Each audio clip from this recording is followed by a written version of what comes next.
Hi hello നമസ്കാരം പുതിയൊരു വീഡിയോയിലേക്ക് എല്ലാവർക്കും സ്വാഗതം. ഇന്നത്തെ വീഡിയോയിൽ നമ്മൾ നോക്കാൻ പോകുന്നത് ആൻഡ്രോയിഡിലെ 5 കിടിലൻ ട്രിക്കുകളാണ്.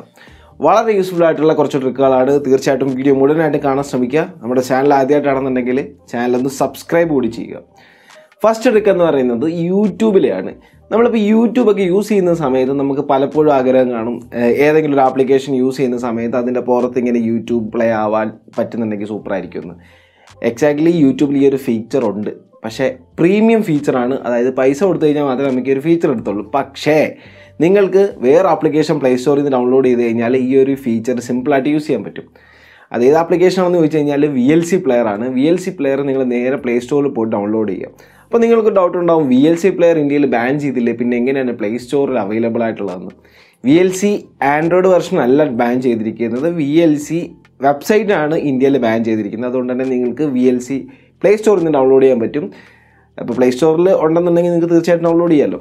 VLC ഡൗൺലോഡ് ചെയ്യുക. ഡൗൺലോഡ് ചെയ്ത ശേഷം നിങ്ങൾ യൂട്യൂബ് ഓപ്പൺ ചെയ്യുക. ഓപ്പൺ ചെയ്തിട്ട് ഏത് വീഡിയോ ആണോ പ്ലേ ചെയ്യേണ്ടത് ആ വീഡിയോ പ്ലേ ചെയ്യുക. അതിനുശേഷം ഷെയർ ഓപ്ഷനിൽ ക്ലിക്ക് ചെയ്തിട്ട് പ്ലേ വിത്ത് VLC എന്നൊരു ഓപ്ഷൻ ഉണ്ട്, അതിൽ ക്ലിക്ക് ചെയ്യുക. അത് ക്ലിക്ക് ചെയ്യുന്ന സമയത്ത് VLCയിൽ പ്ലേ ആവും. VLCയിൽ ഏറ്റവും താഴെയായിട്ട് നിങ്ങൾക്ക് പിക്ചർ മോഡിൽ ഈ ഒരു വീഡിയോ പ്ലേ ആകാനുള്ള ഓപ്ഷൻ ഉണ്ട്. അപ്പോൾ ആ വീഡിയോ നിങ്ങൾ പിക്ചർ മോഡിൽ പ്ലേ ചെയ്യുക. നിങ്ങൾക്ക് ബാക്ക്ഗ്രൗണ്ടിൽ ഏത് ആപ്ലിക്കേഷൻസും യൂസ് ചെയ്യാം. അതിന് ഫ്രണ്ടിൽ ഒരു ഫ്ലോട്ടിംഗ് വിൻഡോ ആയിട്ട് നിങ്ങൾക്ക് യൂട്യൂബും കാണാൻ പറ്റും. അടുത്തായിട്ട് നമ്മളെല്ലാവരും വീഡിയോസ് എടുക്കുന്ന സമയത്ത് പലപ്പോഴും ഷെയ്ക്ക് വരാറുണ്ട്. കാരണം നമ്മുടെയൊക്കെ ഫോട്ടോസ് എല്ലാവരുടെയും ഫോണിലൊന്നും EASും OSും ഒന്നും ഇല്ലാത്തതുകൊണ്ട് ചെറിയ രീതിയിലുള്ള ഷെയ്ക്കും കാര്യങ്ങളൊക്കെ വരാൻ പറ്റും. ചെറിയ രീതിയിലുള്ള ഷെയ്ക്കും കാര്യങ്ങളും ഓക്കെ, പ്രത്യേകം നോട്ട് ചെയ്യുക. അപ്പോൾ ഈ ചെറിയ രീതിയിലുള്ള ഷെയ്ക്കും കാര്യങ്ങളൊക്കെ നിങ്ങൾക്ക് മാറ്റാൻ വേണ്ടിയിട്ട് നിങ്ങളുടെ എല്ലാവരുടെയും സ്മാർട്ട് ഫോണിലുള്ള ഒരു ആപ്ലിക്കേഷനായിട്ട് ഗൂഗിൾ ഫോട്ടോസ് ഉണ്ടല്ലോ, അത് വെച്ചിട്ട് നമുക്ക് പറ്റും. അപ്പോൾ ഗൂഗിൾ ഫോട്ടോസ് ഓപ്പൺ ചെയ്യുക, അതിൽ നിങ്ങളുടെ വീഡിയോ ഓപ്പൺ ചെയ്യുക. അതിൽ നിങ്ങൾക്ക് എഡിറ്റ് എന്നൊരു ഓപ്ഷൻ വരും. അപ്പോൾ ആ എഡിറ്റ് ക്ലിക്ക് ചെയ്ത് കഴിഞ്ഞാൽ നിങ്ങൾക്ക് സ്റ്റെബിലൈസ് ചെയ്യാനുള്ളൊരു ഓപ്ഷൻ കാണും. സ്റ്റെബിലൈസ് ചെയ്യുക. നിങ്ങൾക്ക് അത്യാവശ്യം നല്ല രീതിയിൽ സ്റ്റെബിലൈസ് ആയിട്ട് നിങ്ങളുടെ വീഡിയോ കിട്ടുന്നതാണ്. ഇനി ഒരു ട്രിക്ക് എന്ന് പറഞ്ഞു കഴിഞ്ഞാൽ നമ്മുടെ ഡെവലപ്പർ ഓപ്ഷൻ്റെയാണ്. First of all developer option എങ്ങനെയാണ് ഓപ്പൺ ചെയ്യേണ്ടതെന്ന് പറയാം. ജസ്റ്റ് നിങ്ങൾ സെറ്റിംഗ്സ് എടുക്കുക, അതിൽ എബൌട്ട് ഫോണിൽ പോവുക. അവിടെ ബിൽഡ് നമ്പറിൽ കുറച്ച് നേരം ടാപ്പ് ചെയ്തുകൊണ്ടിരുന്ന് കഴിഞ്ഞാൽ ഡെവലപ്പർ ഓപ്ഷൻ ഓപ്പൺ ആയി വരും. ഡെവലപ്പർ ഓപ്ഷൻ ഓപ്പൺ ആയി കഴിഞ്ഞ് കഴിഞ്ഞാൽ നിങ്ങൾ നേരെ സെറ്റിംഗ്സിൽ പോവുക. അവിടെ നിങ്ങൾ 4xMAA എന്ന് സെർച്ച് ചെയ്യുക. അപ്പോൾ അത് നിങ്ങൾക്ക് ഒരു ഓപ്ഷൻ കിട്ടും, 4xMAA എന്ന് പറഞ്ഞ്. അത് നിങ്ങൾ ടേൺ ഓൺ ചെയ്തിടുക. അപ്പോൾ ഈ ഒരു ഓപ്ഷൻ എന്താണ് ചെയ്യുന്നതെന്ന് പറഞ്ഞാൽ നമ്മൾ ഗെയിമൊക്കെ കളിക്കുന്ന സമയത്ത് നിങ്ങളുടെ മാക്സിമം ഗ്രാഫിക്സ് എടുത്തിട്ട് ആ ഒരു ഗെയിം പ്ലേ ആവും. അതാണ് ഈ ഒരു ഓപ്ഷൻ ചെയ്യുന്നത്. പക്ഷേ പ്രശ്നം എന്താണെന്ന് വെച്ച് കഴിഞ്ഞാൽ നിങ്ങൾ നോർമലി എത്ര ബാറ്ററി ഡ്രെയിൻ ചെയ്യുന്നോ അതിനെക്കാട്ടി കൂടുതൽ ബാറ്ററി ഡ്രെയിൻ ആവും, പെട്ടെന്ന് ബാറ്ററി തീരും. ഓക്കെ, ഇനി എന്തായാലും ഡെവലപ്പർ ഓപ്ഷൻ ഓപ്പൺ ചെയ്തല്ലോ, ഒരു ചെറിയ ടിക്ക് കൂടെ പറഞ്ഞുതരാം. അതിൽ നിങ്ങൾ വിൻഡോസ് ആനിമേഷൻ സെർച്ച് ചെയ്യുക. ആനിമേഷൻ സെർച്ച് ചെയ്യുന്ന സമയത്ത് കുറേ ആനിമേഷൻ ഓപ്ഷൻസ് കാണാൻ പറ്റും.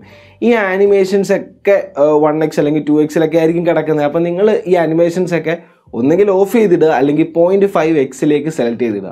ഈ ഒരു ആനിമേഷൻസ് ഒക്കെ നിങ്ങൾ ഓഫാക്കിയിടുന്ന സമയത്ത് അല്ലെങ്കിൽ കുറച്ചിടുന്ന സമയത്ത് നിങ്ങളുടെ സ്മാർട്ട് ഫോണിൻ്റെ സ്പീഡ് ചെറുതായിട്ട് കൂടും. ഇനി നിങ്ങൾക്ക് പേഴ്സണലായിട്ടുള്ള ഫോട്ടോസും കാര്യങ്ങളൊക്കെ അല്ലെങ്കിൽ വീഡിയോസും കാര്യങ്ങളൊക്കെ ഹൈഡ് ചെയ്യണമെന്നുണ്ടെങ്കിൽ നിങ്ങൾ എപ്പോഴും ഒരു തേർഡ് പാർട്ടി ആപ്ലിക്കേഷൻ യൂസ് ചെയ്യാറുണ്ട്. ആ തേർഡ് പാർട്ടി ആപ്ലിക്കേഷൻ അത്ര സേഫ് ആയിരിക്കത്തില്ല എന്നുള്ളതാണ് സത്യം. അപ്പോൾ തേർഡ് പാർട്ടി ആപ്ലിക്കേഷൻസും ഒന്നും ഉപയോഗിക്കേണ്ട. നിങ്ങൾക്ക് പ്രൈവസി കൺസേൺ ആണെന്നുണ്ടെങ്കിൽ നിങ്ങൾക്ക് എങ്ങനെ ഫോട്ടോസും വീഡിയോസും ഒക്കെ ഹൈഡ് ചെയ്യാൻ നോക്കാം. സിമ്പിളാണ്. നിങ്ങളുടെ ഫോട്ടോസിൻ്റെയും വീഡിയോസിൻ്റെയും ഫോർമാറ്റ് മാറ്റി കൊടുക്കുക. ഫോർമാറ്റ് മാറ്റാൻ വേണ്ടിയിട്ട് റീനെയിം അടിക്കുക. റീനെയിം അടിച്ചിട്ട് ഇപ്പം നിങ്ങൾ വീഡിയോസാണ് ഹൈഡ് ചെയ്യുന്നതെങ്കിൽ അതിൽ MB4 ആയിരിക്കും ഡിഫോൾട്ടായിട്ട് കിടക്കുന്നത്. MB4 മാറ്റിയിട്ട് ചുമ്മാ കുറച്ച് ലെറ്റേഴ്സ് അടിച്ചു കൊടുക്കുക.